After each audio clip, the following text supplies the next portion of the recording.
Hi అండి. అనుకోని అతిథి 38వ భాగం వినండి. మా నాన్నమ్మ వాళ్ళని మరీ ఇబ్బంది పెట్టారా? అంది శశి. ఆ కోపంతోనే నువ్వు మమ్మల్ని ఇక్కడి వరకు రమ్మంది అంది రమాదేవి. మరి కోరి వస్తే ఏదో బెట్టు చేశారంట? ఇదిగో ఇప్పుడే చెప్తున్నాను. అసలు ఇక్కడికి రావద్దు, వీళ్ళ మొహాలు చూడొద్దు అంటే నేను పెళ్లి చేసుకోను అంది శశి అమ్మమ్మతో గారంగా. మా అత్తయ్య మీ ఇంటి దగ్గర అలాగే ఉందిగా అన్నాడు అభి. ఉంది. అయితే అమ్మ మనసులో బాధ నింపుకొని ఉంది. నేను అలాగే ఉండాలా అంది. అందుకే నీకు పర్మిషన్ ఇచ్చేశాను అన్నాడు. నువ్వేంటి ఇచ్చేది పర్మిషను? నేను పెళ్ళంటూ చేసుకుంటేనే ఆ కండిషన్ మీద. అయినా ఆ మాట వాళ్ళకి చెప్తే సంతోషిస్తారుగా. వాళ్ళని అంత ఇబ్బంది పెట్టాలా అంది. మా బాధేంటో వాళ్ళకి తెలియాలిగా. అయినా వచ్చిన దగ్గర నుండి చూస్తున్నాను. మీ వాళ్ళకేదో అవమానం జరిగిందన్నట్టు మాట్లాడుతున్నావు. అసలు నేనొక్కడిని వచ్చాను అని పట్టించుకున్నావా నువ్వు? అన్నాడు. ఇప్పుడు మీ బాధ మేము అర్థం చేసుకోవాలి. కానీ మా బాధ మీరు అర్థం చేసుకోరా? అయితే నిన్నిష్టపడే వాళ్ళు ఉన్నారుగా. వాళ్ళకి అర్థమవుతుందిలే నీ బాధ అంది. ఇప్పుడు ఏంటి నీ బాధ అసలు? డొంకతిరుడుగా మాట్లాడితే నా మనవడికి అర్థం కాదు కానీ డైరెక్ట్‌గా చెప్పు. ఏంటి నీ బాధ? అంది రమాదేవి. ఏది నీ మనవరాలు? పెళ్లి చేసుకుంటానందిగా అభిని అంది. వీడు దాన్ని చేసుకుంటానంటే ఎప్పుడో చేసేదాన్ని. వాడు నిన్ను చేసుకోవాలనే కదా ఎంత దూరం వచ్చింది అంది. అబద్ధం చెప్పకమ్మమ్మా. నన్ను చేసుకోవాలనా ఎంత దూరం వచ్చింది? మా వాళ్ళ మీద కక్ష తీర్చుకోవాలని అంది. నీకు నన్ను అర్థం చేసుకోవడం అనేదే తెలియదులే అన్నాడు నాన్నమ్మ పక్కన కూర్చుంటూ అభి. వీడు నిన్ను చిన్నప్పటి నుండి చూస్తున్నాడు. నువ్వు చూడట్లేదు వాడిని అంతే అంది రమాదేవి. నన్నా? ఎలా? అంది శశి. ఎలా ఏముంది? నా కూతురు ఎలా ఉందో నేను ఎంక్వైరీ చేసుకుంటానుగా. మీ అందరి ఫోటోలు నా దగ్గర ఎప్పటికప్పుడు వచ్చేవి. వీడు చిన్నప్పటి నుండి నిన్నిష్టపడ్డాడు. అందుకే నీకోసం ఇదంతా చేశాడు అంది. నమ్మలేనట్టు చూస్తోంది శశి. ప్రాణాలకు తెగించి నీకోసం వచ్చాడు. అది నీకు అర్థం కావట్లేదు అంది. నన్ను మోసం చేయటానికి ప్రాణాలకు తెగించాలా అంది. కాదా మరి? మీ వాళ్ళకి ఎవరికైనా అనుమానం వచ్చినా వాడిని ఏం చేసేవారు? అవన్నీ తెలిసి కూడా వాటిని తప్పించుకుంటూ నీ మనసు గెలుచుకుని ఇదంతా చేశాడు అంది. ఇదిగో అభి, ఇప్పుడే చెప్తున్నాను. పెళ్ళైన తర్వాత మళ్ళీ ఆ అమ్మాయి వైపు చూడడాలు, దాంతో వెకిలి వేషాలు వేయడాలు ఇలాంటివి చేస్తే నాకు నచ్చదు అంది చిరుకోపంగా. ప్రీతి కూడా నాతో అంత క్లోజ్గా ఏముండదు. నిన్నేడిపించాలని అది అలా ప్రవర్తించింది. కావాలంటే చూడు, ఇప్పుడు ఫోన్ చేస్తాను, వీడియో కాల్ చేస్తాను, మీరెవరూ కనిపించకండి అని కాల్ చేశాడు. హలో, ఎక్కడున్నావు అన్నాడు అభి. ఇదిగో వీడిని చూడు, మూవీకి తీసుకొచ్చాడు. నీ మహారాణి ఇంకా ఒప్పుకోలేదా? నువ్వెప్పుడు పెళ్లి చేసుకుంటావు బావా? నీ పెళ్ళైతే కానీ నా పెళ్లికి ఒప్పుకోదు మా అమ్మ అంది ప్రీతి. ఇదిగో అడుగు ఆ మహారాణిని అంటూ శశి వైపు తిప్పాడు ఫోను. అయ్యో, మా మాటలు వినేశావు కదా. సరేలే, ఇంకెందుకు. ఇదిగో వీడే నా బాయ్ ఫ్రెండ్. నేను వీడినే పెళ్లి చేసుకోబోతున్నాను. నీకేం అడ్డం కాదు. నేను ఊరికే సరదాగా నిన్నేడిపించాలని అలా ప్రవర్తించాను. తల్లి, మీరిద్దరూ తొందరగా పెళ్లిపీటలు ఎక్కితే మేమిద్దరం రెడీగా ఉన్నాం అంది. ఎంత ఆడించారు నన్ను మీరిద్దరూ. కలిసినప్పుడు చెప్తా నీ పని అంది శశి. సరే సరే, మేము మూవీలో ఉన్నాం. చుట్టూ అందరూ డిస్టర్బ్ అవుతారు. అందుకే బాయ్ బాయ్ అని కాల్ కట్ చేసింది ప్రీతి. ఒక్క నిజం లేదు, అన్నీ అబద్ధాలే అంది ఫోన్ ఇస్తూ. ఒక పెళ్లి చేయాలంటే 100 అబద్ధాలు ఆడాలని అంటారు. వీడు నిన్ను ప్రేమించటానికి ఎన్ని అబద్ధాలు ఆడాడు అంది రమాదేవి. ఏం చెప్పమంటారు మా నాన్నమ్మకి అంది శశి. నువ్వు చెప్పు, ఏం చెప్పాలనుకుంటున్నావో అంది రమాదేవి. ముహూర్తాలు పెట్టించమని అంది సిగ్గుపడుతూ. ఈసారి గట్టి ముహూర్తం పెట్టించమను. అప్పుడు మధ్యలో వచ్చేసారుగా పెళ్లి ముందే అంది రమాదేవి. అందుకే ఇప్పుడు కండిషన్ పెట్టిస్తాను. పెళ్లికి వారం ముందు నుండి మీరంతా ఇక్కడే ఉండాలి. దానికి మీరు ఒప్పుకుంటేనే పెళ్లి అంది శశి. నువ్వు నా ఇంటికి మళ్ళీ వస్తున్నావంటే నేను దేనికైనా సిద్ధమే అంది రమాదేవి. రేఖ బయటి నుండి లోపలికొస్తూ, అయిపోయినాయా మీ మాటలు? ఎవరైనా వస్తారు. ఇంకా ఎంతసేపు? అంది. ఏంటి పిన్ని నువ్వింతవరకు బయటున్నావా? అంది శశి. మరి మీరింకే భయం లేకుండా మాట్లాడేసుకుంటుంటే? ఎవరైనా వస్తారేమో అని నాకు భయం. అందుకే నేను బయట నిలబడి చూస్తున్నాను అంది. సారీ పిన్ని, నేను నిన్ను చూడలేదు అంది శశి. మేము నీకెక్కడ కనిపిస్తాంలే ఇంకా అంది రేఖ.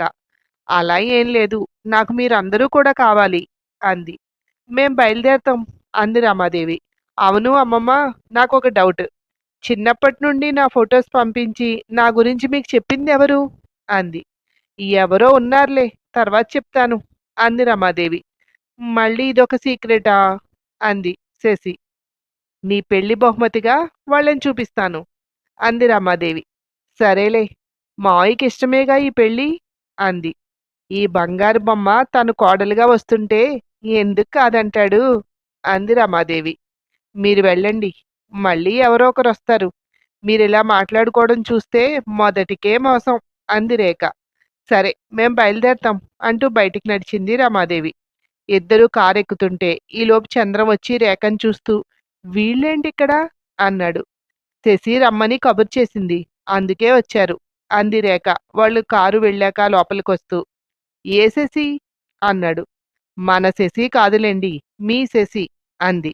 లోపలికొస్తూ అక్కడ నిలబడిన శశిని చూసి, ఏమన్నారు వాళ్ళు అన్నాడు. కొద్దిసేపు నన్ను కదిలించకుండా ఉంటే వాళ్ళు వెళ్ళేటప్పుడు దారిలో ఏం మాట్లాడుకుంటున్నారో విని మీకు చెప్తాను అంటూ లోపలికి వెళ్ళిపోయింది. దీనికి యాక్టింగ్లో ఆస్కార్ ఇచ్చేయచ్చు అనుకుంది రేఖ. నాకు అర్థం కావట్లేదు, ఏమైంది అసలు అన్నాడు రేఖను చూస్తూ. సీతమ్మ, సరిత, శశిలి మధ్యన జరిగిందంతా చెప్పింది రేఖ. అంటే ఇప్పుడు శశి చేసేయమంటే ఆ పెళ్లి చేసేస్తారా అన్నాడు. శశి రమ్మంటే ఇక్కడ వరకు వచ్చారు. దానికి అన్యాయం చేస్తారని మీరెలా అనుకుంటున్నారు అంది. ఒకరితో ఒకరికి సంబంధం లేకుండా అయిపోయింది. ఏంటో నిర్ణయాలు అందరూ తీసేసుకుంటున్నారు. నువ్వుంటావా నాతో వస్తావా అన్నాడు. శశి ఏ కబురు చెప్పినా తర్వాత వస్తాను అంది. ఎలా వస్తావు? ఫోన్ చెయ్యి, నేను మళ్ళీ వస్తానప్పుడు అంటూ వెళ్ళిపోయాడు చంద్రం. ఏం నటించేస్తున్నావే బాబు, ఇప్పుడు అత్తయ్యకి ఏం చెప్పను నేను అంది రేఖ శశి దగ్గరకొస్తూ. నేను మాట్లాడతాను, రమ్మని చెప్పు వాళ్ళని అంది శశి. ఈ కారు వెళ్ళడం చూశారుగా, ఈ పాటికి వస్తూనే ఉంటారు అంది రేఖ. అదిగో కారాగింది, మొదలుపెట్టు నీ యాక్టింగ్ అంది. ఏమైందే శశి, ఎవరొస్తున్నారు అంది అప్పుడే లేచి కూర్చుని అన్నపూర్ణ. పెద్దమ్మ, నిన్ను చూడ్డానికి అత్తయ్య వాళ్ళు వస్తున్నారు అంది రేఖ.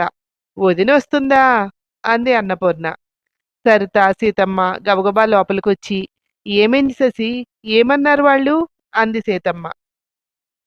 వాళ్ళని నమ్మొచ్చు, కానీ ఒక కండిషన్ పెట్టండి. వాళ్ళు పెళ్లికి వారం ముందు నుండి మన ఊర్లోనే ఉండాలి. ముహూర్తాలు కూడా అలా పెట్టించండి, అప్పుడు ఇబ్బంది ఉండదు అంది శశి. నువ్వు వాళ్ళ మనసు తెలుసుకున్నావుగా, మన శశికి ఇబ్బంది ఏం లేదు కదా అంది సీతమ్మ.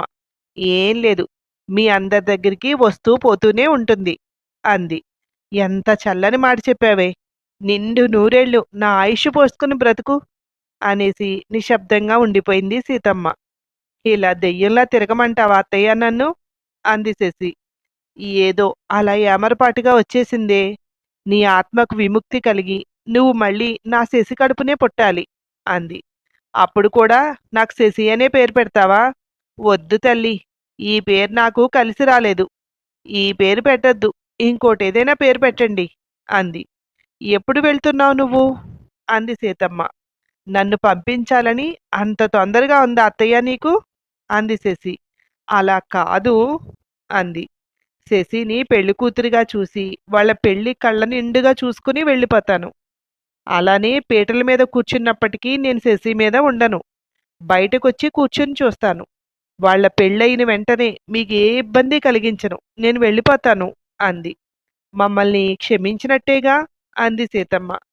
క్షమించక తప్పేలా లేదు కదా అత్తయ్య, ఇంకేం చేస్తాను అంది. ఏమైంది, నువ్వు వెళ్ళిపోతున్నావా అని అడిగాడు సత్యం లోపలికొస్తూ. నేను వెళ్ళిపోవాలని మీరందరూ ఎదురు చూస్తున్నారని నాకు తెలుసు, కానీ నేను వెళ్ళాక నా తల్లిని జాగ్రత్తగా చూసుకోవాలి. ఆమె బ్రతికి నన్నాళ్ళు ఏ లోటు ఉండకూడదు అంది. ఉండదు. నేను మాటిస్తున్నాను శశి నీకు. నా తల్లిలా చూసుకుంటాను నేను అంది సరిత. సరే, ముహూర్తాలు పెట్టించండి. శశిని పెళ్లి కూతురిగా చూశాక తనని వదిలేస్తాను నేను అంది శశి. పెళ్ళేంటి? వాళ్ళు ఒప్పుకున్నారా అన్నాడు సత్యం. ఎక్కువ పంతానికి పోవద్దు బావా. పిల్లలిద్దరూ ఇష్టపడుతున్నారు. నువ్వెంతో ఇష్టపడే కదా సరితను పెళ్లి చేసుకున్నావు. అలాగే అభి కూడా శశిని ఎంతో ఇష్టపడుతున్నాడు. శశి కూడా అంతే, అతనిని ఇష్టపడుతోంది. ఎందుకు వాళ్ళిద్దరినీ విడదీకు? వాళ్ళు రాతి మనుషులు కాదు. నీ కూతురు నీ ఇంటికి వస్తూ పోతూనే ఉంటుంది అంది శశి. ఇంకేం మాట్లాడక సత్యం. శశి చెప్పింది కదా, ఈ మాటకి తిరుగులేదు. ముహూర్తాలు పెట్టించు. పెళ్లివారంతా వారం ముందు నుండే మన ఊర్లోనే ఉంటారు. దానికి తగిన ఏర్పాట్లు కూడా మనం ఇప్పటి నుండే చూసుకోవాలి అంది సీతమ్మ. ముందా మాట వాళ్ళకి చెప్పాలిగా. వాళ్ళేమంటారో అంది సరిత. శశినిచ్చి పెళ్లి చేయాలంటే అది పాటించి తీరాలి అని చెప్పు అన్నాడు సత్యం. కింద పడ్డా పై చెయ్యి నాదేనంటాడు బావ అంది శశి నవ్వుతూ. ఆ తర్వాత ఏమైందో మరో భాగంలో వినండి. Thank you.